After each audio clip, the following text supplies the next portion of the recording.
A questão é difícil. Eu acho que a sua questão é muito importante. Eu não lhe vou responder essa pergunta porque não me apetece. Ficará eventualmente a pergunta no ar. É uma boa pergunta essa. E esta quinta-feira falamos de Donald Trump, o xerife, golpes de secretaria, lançar as autárquicas, mas começamos com mais um daqueles provérbios que são sempre assim muito apropriados. Este do feitiço, virou-se contra o feiticeiro, Bruno. Parece que assim é, e aqui o feiticeiro é Mário Centeno, que recusou que fosse a instituição que dirige, o Banco de Portugal, a suportar os encargos com o ordenado de Hélder Rosalino, o ex-futuro secretário-geral do Governo. Com uma lei aprovada à medida e em contrarrelógio, o Governo ficou numa posição delicada, apesar de toda a retórica, com poupanças que ninguém percebeu muito bem como seriam feitas.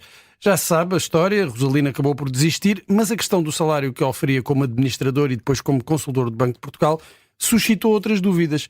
Se Rosalino transitava para o Governo e ninguém o iria substituir no Banco de Portugal, qual a razão para um salário tão elevado? E quantos consultores existem e quais os valores que oferem? Entretanto, soube-se que há uma comissão de vencimentos no Banco de Portugal para determinar os salários dos administradores e dos consultores, mas que não se reúne há mais de uma década.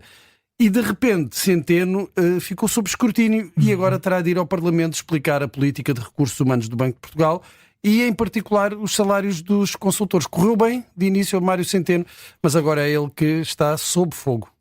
9 de janeiro, Paulo, como é que é? Os partidos estão a atrasar-se no lançamento das autárquicas? É bem visto, Maria João.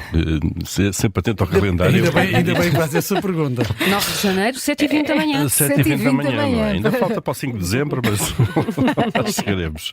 Não, de uma certa forma estão a atrasar. Se vocês reparem que as presidenciais só se realizam daqui a um ano, em janeiro, e as autárquicas são 3 meses antes disso. Ali, será entre setembro e outubro. Mas o que se tem discutido são sobretudo presidenciais. Não é? Mesmo. Há casos de autarquias em que a continuidade do autarca em funções é a solução óbvia e, portanto, não oferecerá aí grande mistério a escolha que os partidos vão fazer para candidatos nesses locais. Mas há outros municípios em que o xadrez político é muito mais complexo. Por exemplo, o que é que vai fazer o PST no Porto? O PST e o CDS já agora, não é? Rui Moreira já não pode recandidatar-se, já fez 3 mandatos. O seu número 2 pode avançar como movimento independente. O PS já anunciou Manuel Pizarro, mas falta então saber o que fará o PSD e o CDS nesta Câmara importante. Já no PS, a principal questão será Lisboa. Quem é que vai avançar? Quem será o candidato? E o PS vai avançar sozinho ou numa plataforma de esquerda que, à partida, não terá o PCP, que já avançou com o seu próprio candidato, João Ferreira. Bom, são muitas questões ainda em aberto e para aquecer os motores, o lado do PSD vai realizar-se já este fim de semana o seu encontro de autarcas, que será uma espécie de pontapé de saída, então, na preparação destas eleições locais. E repare-se que um dos oradores neste encontro dos social-democratas será Marcos Mendes. É assim uma espécie de 2 em 1 eleitoral.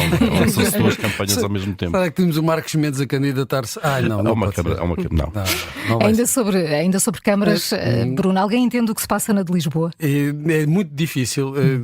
Isto parece balbúrdia na Secretaria. O PS continua a pôr em causa a legalidade da substituição de um vereador do CDS no ano passado, alegando que todas as decisões tomadas pelo Executivo Camarário de então para cá poderão estar feridas de ilegalidade. Carlos Moedas respondeu ontem anunciando o pedido de um parecer externo sobre o conjunto de substituições de vereadores ocorridas durante a presidência de Fernando Medina, em particular no final do mandato.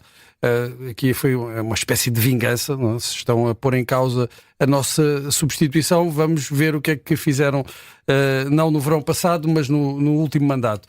Perante este golpe de direita, um gancho de direita, o PS já ripostou e apresentou uma proposta para solicitar ao Governo a realização de uma sindicância para verificação do cumprimento da lei quanto à composição do órgão da Câmara Municipal de Lisboa e a legalidade das deliberações tomadas entre 16 de maio e 31 de dezembro de 2024, e o caso promete não ficar por aqui. Isto são políticos que dão muito trabalho aos juristas. Os juristas esfregam as mãos de contente. Ficam. Enfim, e Trump?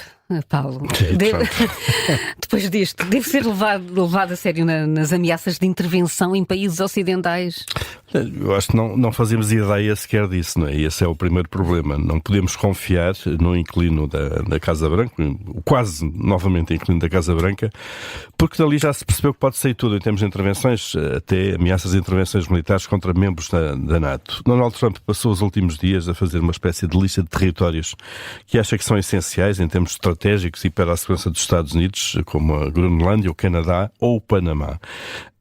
O facto de serem países ou territórios independentes aparentemente é uma coisa sem importância para o futuro presidente dos Estados Unidos. Podem sempre ser invadidos, anexados sob as suas ordens, aparentemente. Isto é tudo mau, é tudo grave, não é? Se a intenção for verdadeira, estamos aqui no limiar de uma nova ordem mundial em que os Estados Unidos deixaram de ser aliados da Europa e até de colegas da NATO. Se for apenas uma brincadeira, o que diz Trump deixará de contar, ou contará cada vez menos, ele que basicamente também já não é muito confiável, não é? E tudo isto numa altura em que o seu mandato ainda nem começou. Portanto, esperam-se 4 anos animados. A questão é difícil. Eu acho que a sua questão é muito importante. Eu não lhe vou responder essa pergunta porque não me apetece. Ficará eventualmente a pergunta no ar. É uma boa pergunta essa.